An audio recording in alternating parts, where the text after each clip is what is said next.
Hi everyone, glad to see you again. Today I have something informative lined up for you. If you found this video helpful, don't forget to like, share, and subscribe. Stay safe online, cyber network. Before we get started, I want to make something absolutely clear. This is not just a routine disclaimer, but a very serious one. Please pay close attention, because what we're about to discuss is important for everyone's safety and security, including yours. Everything in this video is strictly for educational purposes only. That means we're here to learn, to understand, and to become more aware of the digital world around us, not to cause harm or break any rules. Our goal is to help you understand how artificial intelligence and malware interact, how cyber threats evolve, and how you can protect yourself and others. We are absolutely not here to teach you how to hack, break the law, or exploit vulnerabilities for personal gain. Creating, spreading, or even experimenting with malware is illegal in most countries. It's not just a bad idea, it's a crime. Law enforcement agencies take this very seriously, and so should you. Don't even think about trying it, not even as a joke. The real purpose here is to empower you with knowledge so you can recognize threats, defend your devices, and help keep your digital life secure. We want you to be a digital defender, not a cyber villain. Think of this like learning about sharks. Just because you know how sharks hunt doesn't mean you should become one. It's about understanding the risks, respecting the dangers, and knowing how to stay safe in the water, not about making your own shark tank. Any code, scripts, or technical demonstrations you see in this video are purely for demonstration purposes. They're meant to show you how things work in a controlled, safe environment. They are not meant to be copied, reused, or deployed in the real world. If you try to mess around with this stuff on your own, you could end up in serious legal trouble. You might even find yourself facing criminal charges, fines, or worse. And that's not all. There are technical risks too. You could accidentally lock yourself out of your own files, lose important data, or even open the door for real cyber criminals to attack your system. The consequences can be devastating, both personally and professionally. So let's make a pact right now. We'll keep our curiosity responsible, our actions ethical, and our digital records clean. Promise me you'll use this knowledge for good, to protect, to educate, and to stay safe online. If you're ready to learn, to grow, and to become a smarter, safer digital citizen, then let's dive in together. Onward to a safer digital world. Let's talk about chatbots.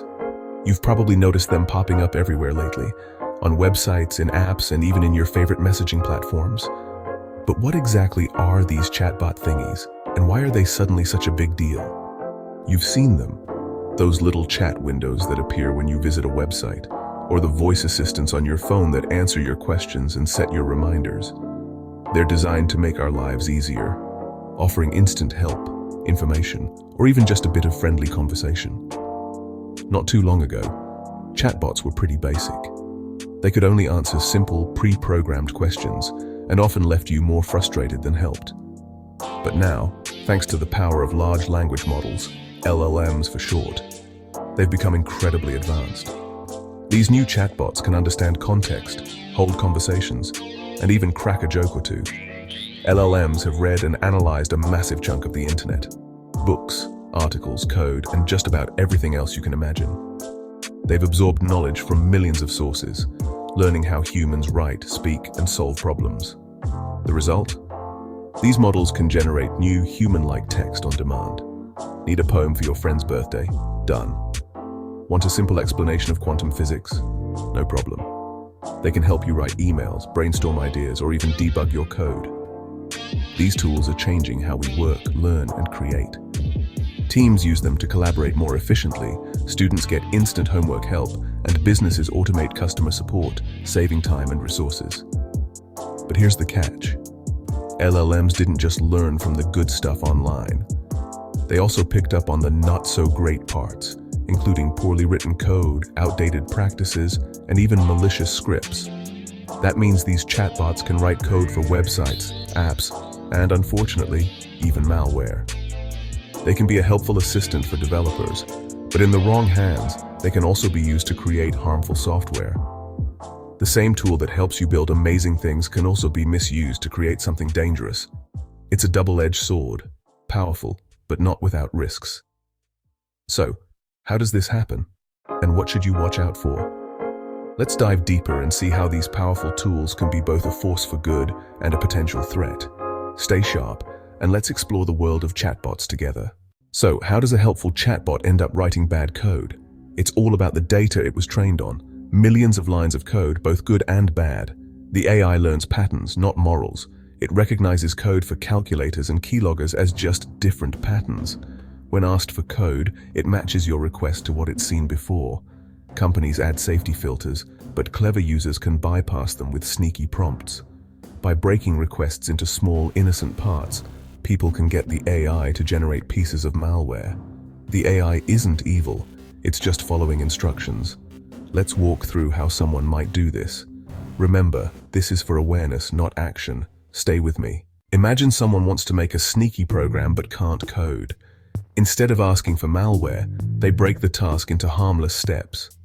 First, they ask the AI for a script to find all Word documents. Sounds innocent. Next, they ask how to copy those files to a hidden folder. Still seems legit. Then, they ask how to run the script silently in the background. Piece by piece, the AI provides code for each step. Combine them, and you've got malware without ever asking for it directly.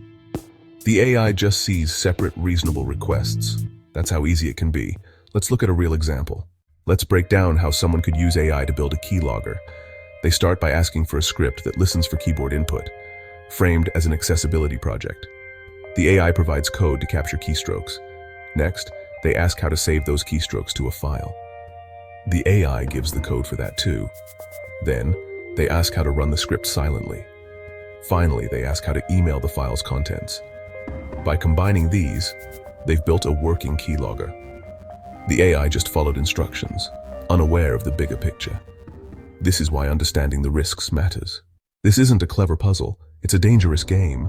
Creating malware is unethical and illegal. You risk harming others, getting involved with real criminals, and losing control of your own computer. Using code you don't understand can backfire badly.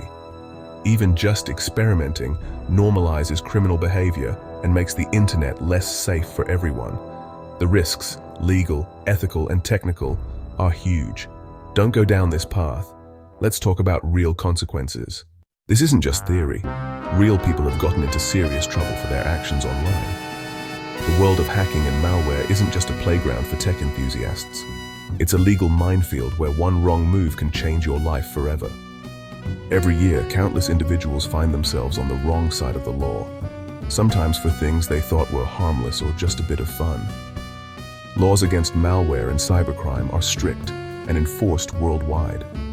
Governments and law enforcement agencies take these offenses very seriously, and the penalties can be severe.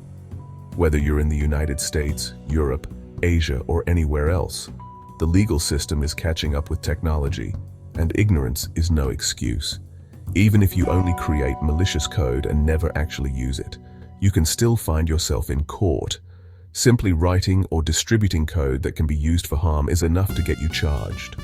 The intent doesn't always matter, just the act itself can be a crime. And if you're thinking, the chatbot made me do it, think again. Blaming technology or artificial intelligence won't hold up in court. The law sees you as responsible for your actions, no matter what tools you use or who suggested the idea. There are real cases to learn from. For example, a young man once sold a keylogger online, thinking it was just a harmless tool for parents or employers. He didn't realize it could be used for spying and theft. He was arrested, charged, and his future was changed forever. Even teenagers have been caught up in these situations, sometimes not fully understanding the consequences. Take the infamous Mirai botnet case. What started as a game among a few friends quickly spiraled out of control. They unleashed a massive cyber attack that took down huge parts of the internet. The FBI got involved, arrests were made, and those responsible faced years in prison and a lifetime of regret. Their actions, which began as a way to show off their skills, ended up destroying their futures. It always starts small: curiosity, a desire to impress friends, or the temptation to make some quick cash. Maybe it's just a challenge, or maybe you think you won't get caught. But the reality is, these small decisions can snowball into major legal problems. Every action you take online leaves a digital footprint. Law enforcement agencies have advanced tools and skilled investigators who specialize in tracking down cybercriminals. They can trace your activity back to you, even if you think you're being careful or using sophisticated technology to hide your tracks. Using artificial intelligence or advanced software doesn't make you invisible. In fact, it can make your crimes even more serious. The law is evolving to address new types of cyber offenses, and using AI just means you're responsible for a different, and sometimes more severe kind of crime. The risks are real. Fines that can bankrupt you, prison sentences that take away years of your life, and the regret that comes from knowing you made a terrible mistake. No amount of money or excitement is worth the consequences. So, how do you protect yourself? The answer is to stay informed, act responsibly, and always think before you click or code. Let's get practical and learn how to stay safe and legal in the digital world. AI-generated threats are real, but you can protect yourself. Be suspicious of unexpected emails and links, even from people you know. Look for odd requests or spelling mistakes. Scammers use AI to sound convincing. Keep all your software updated, OS, browsers, antivirus. Updates patch security holes before hackers can exploit them. Use reputable antivirus and anti-malware programs and keep them updated. Strong, unique passwords are a must. Use a password manager. Turn on two-factor authentication for extra security. A little digital hygiene goes a long way. Stay alert, stay safe. One last thing. We've seen how powerful and risky AI can be. The lesson isn't, I could be a hacker, but I need to be responsible. AI is a tool. It can build or destroy, depending on how you use it. The legal and ethical lines are clear. Don't cross them. The risks are real, for you and for others. This knowledge is for defense, not offense. Use it to protect yourself and others, not to cause harm. Technology is neutral. Your choices aren't. Choose to build, not break. Don't let curiosity lead you into trouble. Be smart, be safe, and stay on the right side of the law. That's it. Don't be a goose. Thanks for watching and learning with me. Drop a comment below if you have any questions or suggestions for future videos. I value your feedback. Cyber Network.